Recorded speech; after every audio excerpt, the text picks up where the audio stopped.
आज की जो रेसिपी है वो है सोन पापड़ी की रेसिपी। घर पर हम बहुत ही परफेक्ट तरीके से सोन पापड़ी हाइजीनिक और टेस्टी बना के तैयार कर सकते हैं। तो चलिए इस सोन पापड़ी की रेसिपी को बनाने की विधि को देखते हैं, कैसे घर पर बहुत ही आसानी से हम इसे बना सकते हैं। इसे बनाने के लिए एक पैन में हम 1 चम्मच घी लिए हैं और इसमें डालेंगे 1 बड़ा चम्मच हम बेसन, और बेसन को हम घी के साथ अच्छी तरह भून लेंगे। तो बेसन को हम अच्छी तरह घी में भून लेंगे। उसके बाद हम इसमें डालेंगे 2 बड़ा चम्मच मैदा। तो धीमी आंच पर बेसन को हम अच्छी तरह भून लेते हैं। ये हमारा जो बेसन है घी में अच्छी तरह भून गया है और इसमें अब हम डालेंगे 2 बड़ा चम्मच हम मैदा, और मैदा डाल के हम फिर से इसे भून लेंगे। तो अच्छी तरह हमें इसे भूनना है, बिल्कुल भी कच्चा ये नहीं रहना चाहिए।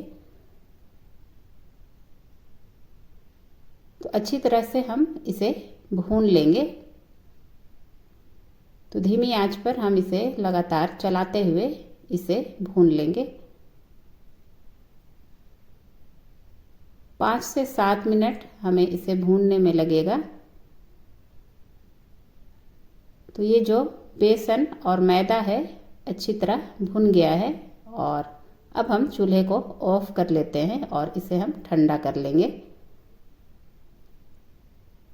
ठंडा होने के लिए हम बेसन को छोड़ दिए हैं और उसी पैन में हम 1 कप डालेंगे चीनी और उसी कप से आधा कप हम डालेंगे इसमें पानी। अब हम इसका चाशनी बनाएंगे, गाढ़ा सा चाशनी। तो पानी डाल के हम इसे मीडियम आंच पर इसे कंटिन्यू चलाते हुए इसका हमें गाढ़ा सा चाशनी बना लेना है।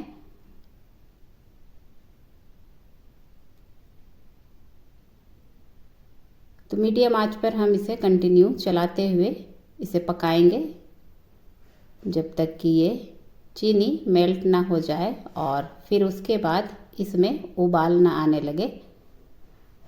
तो ये चीनी में उबाल आने लगा है, तो हम इसे धीरे धीरे चलाते हुए इसे और हम पका लेंगे। जब ये गाढ़ा हो जाए इस तरह, तो इसे हम चेक कर लेंगे। तो चेक करने के लिए एक कटोरी में हम पानी लेंगे और इस चाशनी को हम पानी में इस तरह डालेंगे।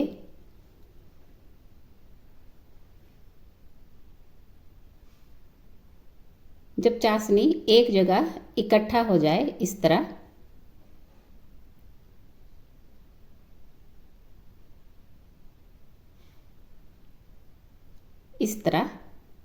तो ये जो चाशनी है हमारा बन के तैयार है और इसे अब हम चूल्हे से उतार लेंगे और किचन काउंटर पर हम घी लगा लेंगे। उसके बाद हम अपने चाशनी को इसमें ट्रांसफ़र करेंगे।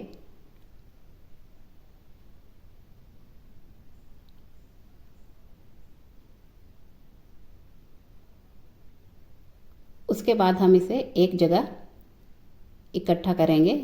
जैसे जैसे ये ठंडा होगा एक जगह इकट्ठा हो जाएगा।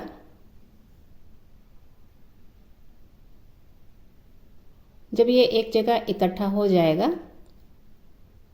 फिर इसे हम हाथ से छू सकते हैं।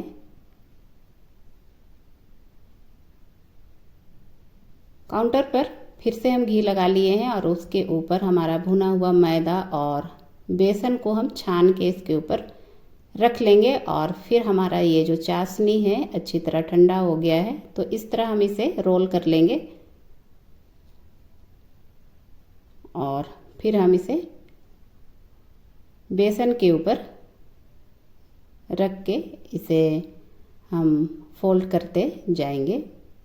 तो बेसन के ऊपर हम इसे रख लेंगे और इस तरह बेसन और मैदा को चाशनी के ऊपर लगाते हुए हम इसे फोल्ड करेंगे।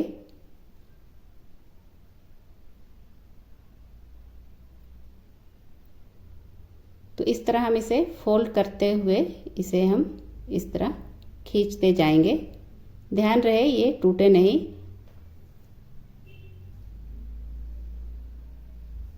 तो इसी तरह हमें कंटिन्यू करना है। बेसन और मैदे को लगाते जाना है और इस तरह हमें इसे फोल्ड करके खींचते जाना है।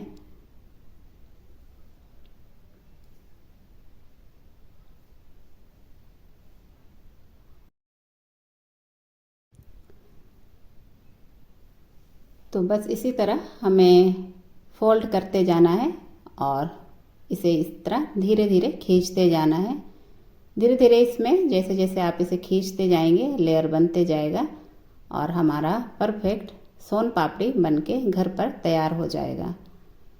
तो बेसन और मैदे को हम इसके ऊपर लगाते जाएंगे और धीरे धीरे इसी तरह हम इसे खींचते जाएंगे। बस हमारा ये सोन पापड़ी घर पर एकदम टेस्टी सा बनके तैयार हो जाएगा। तो इसे बनाना बिल्कुल आसान है। आप इसे बहुत ही आसानी से घर पर बना सकते हैं। 8 से 10 बार आप इसे इसी तरह फोल्ड करते हुए खींचें और लेयर इसका बनते जाएगा और लास्ट में इसका जो लेयर है वो भी खुलते जाएगा।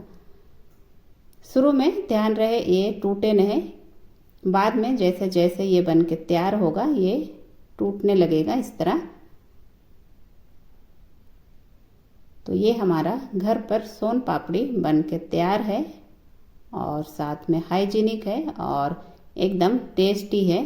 तो आप भी इस तरह घर पर सोन पापड़ी बहुत ही आसानी से बना सकते हैं। अगर आप भी सोन पापड़ी खाने के शौकीन हैं तो इसे आप घर पर बहुत ही आसानी से बना के तैयार कर सकते हैं और इसे कई दिनों तक आप स्टोर करके रख भी सकते हैं। बस इसमें हवा नहीं लगना चाहिए। आप इसे कोई भी एयर टाइट कंटेनर में आप इसे बंद करके रख लें और कई दिनों तक आप इसका आनंद ले सकते हैं।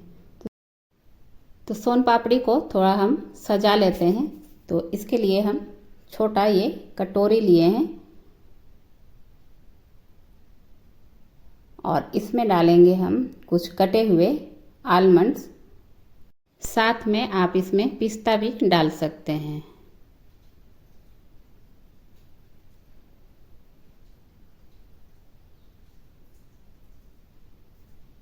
और इसे अब हम कटोरी में डाल के शेप दे देंगे।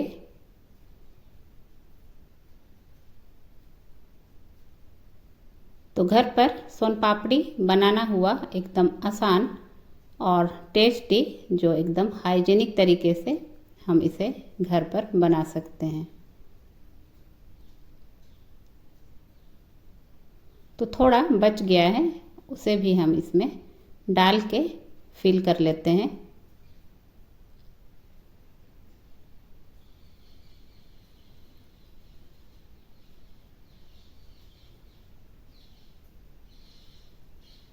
तो ये हमारा सोन पापड़ी घर पर बन के तैयार है, जो एकदम हाइजीनिक और टेस्टी है, जिसे आप कई दिनों के लिए स्टोर करके रख सकते हैं।